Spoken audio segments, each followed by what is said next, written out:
Romeo 10:17 लगाइए हिंदी में, मैं आपको कुछ दिखाना चाहता हूं। अतः विश्वास सुनने से, और सुनना किससे होता है? मसीह के वचन से। किससे होता है? मसीह के वचन से।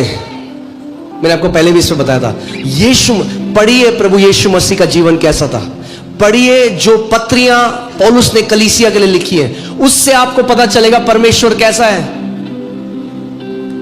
अच्छा एक मिनट, इब्रानी 1:1 लगाइए, मैं आपको कुछ बताना चाहता हूं। आज बहुत सारे लोग परमेश्वर को मिस करते हैं, पता क्यों? क्योंकि वो एलाइजा बनना चाहते हैं, वो जेरेमाया बनना चाहते हैं।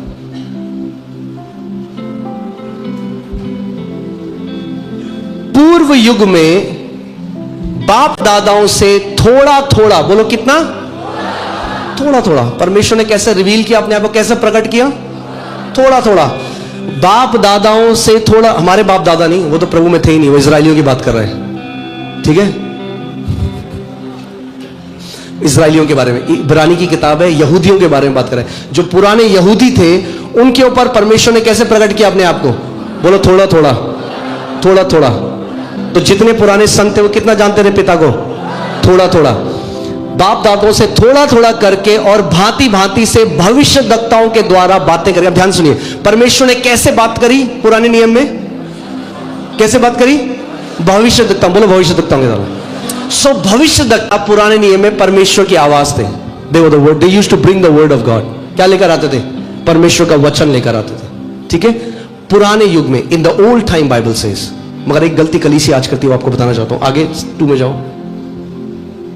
इन दिनों में, बोलो इन दिनों में, यानी आज के समय में, जब नया नियम स्थापित हुआ, आज के समय में, इन दिनों में अंत में हमसे कैसे बात करता है? कैसे बात करता है?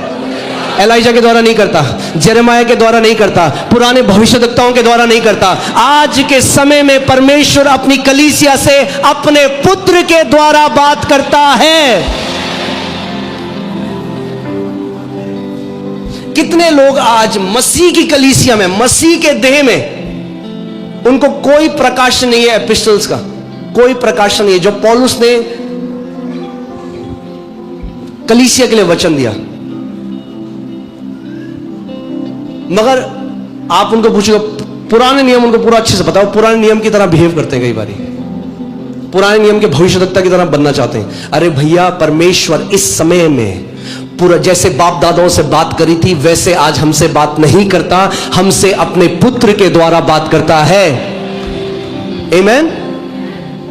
जिसे उसने सारी वस्तुओं का वारिस ठहराया और उसी के द्वारा उसने सारी सृष्टि करी। और ये जो पुत्र के द्वारा परमेश्वर बात करता है, ये दृष्टांत किसने बताया? पुत्र ने बताया, किसी भविष्यद्वक्ता ने नहीं बताया। किसने बताया?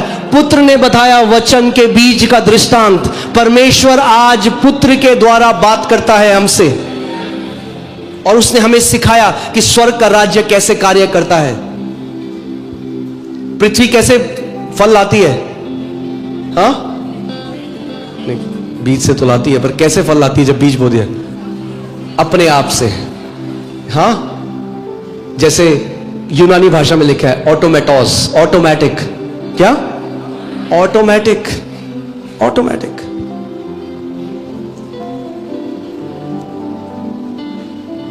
अगर वचन के बीज को बोने वाले बन गए, वो ऐसा है कि आपके पास एक बड़ा खेत है जो भरा हुआ है, फलों से लदा हुआ है, आपको कभी कहीं से मांगने की जरूरत नहीं पड़ेगी।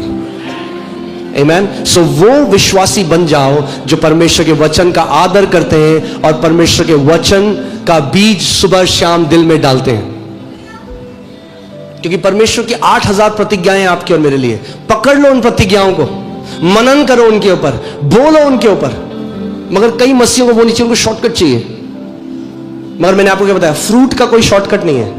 हाँ, जो इंजेक्शन लगा के बड़े करते हैं उनको हार्मफुल होते हैं ज्यादा। शॉर्टकट नहीं है, प्रोसेस के थ्रू जाना पड़ेगा। ऐसे ही मैं आपको बस एक गवाही बताऊंगा, फिर हम लोग प्रार्थना करेंगे। पॉल योंगिचो एक परमेश्वर के दास है, उनके पास भी एक औरत आई जिसको माउथ कैंसर था, और उन्होंने प्रार्थना करी, उसके जीवन में कोई फर्क नहीं है। प्रार्थना करी और वो बार बार ग्रम्बल करती थी, बहुत चिड़चिड़ी थी कि क्यों परमेश्वर मेरे साथ कुछ नहीं कर रहा। क्यों? सुना आपने मसीह लोग कई कहते हैं, क्यों प्रभु हमारे साथ कुछ नहीं कर रहा? अरे प्रभु को जो करना था प्रभु कर चुका है आपके लिए।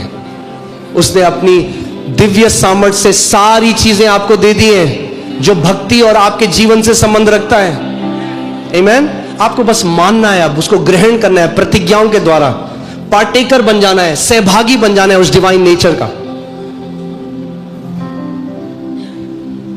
और उन्होंने उस औरत को कहा, मेरे ख्याल से आई एम नॉट श्योर, 4000 10,000 ऐसे कुछ बार उन्होंने कहा कि उस औरत को तुझे लिखना है 1 पीटर 1:24, तो लिख इसको, आई एम सॉरी 2 पीटर, और उसको लिखकर मेरे पास लेकर आ।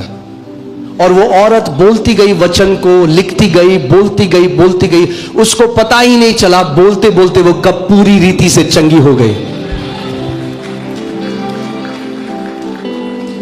मैं आपको आज बता रहा हूं, आपको किसी बीमारी में रहने, उसको झेलने की जरूरत नहीं है।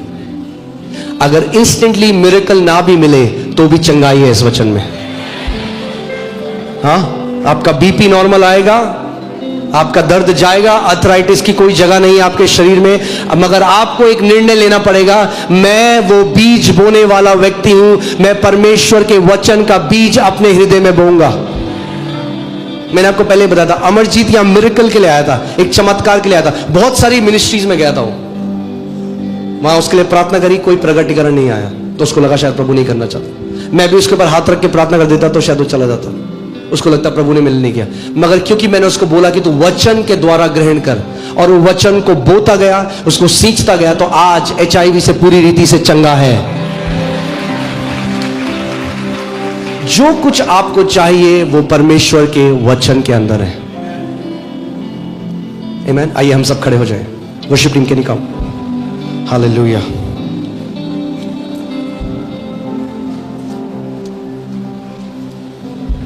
Thank you Lord Jesus. आमीन। अपने हाथों को उठाओ एक बारी जहां, और सच्चे दिल से प्रार्थना करो, पवित्र आत्मा एक सच्चा प्रेम मुझे अपने लिखित वचन के लिए दे। एक प्रार्थना करो इस समय, बोलो प्रभु मेरा दिल अपने वचन की ओर मोड़ दे, मैं हर चीज से कीमती तेरे वचन को जानूं, मेरे जीवन की नींव तेरा वचन है, मेरी रोटी तेरा वचन है, मेरी दवाई तेरा वचन है, मुझे चंगा करने वाला तेरा वचन है। मैं परमेश्वर के वचन का आदर करता हूं, मैं परमेश्वर के वचन से प्रेम करता हूं। हालेलुया।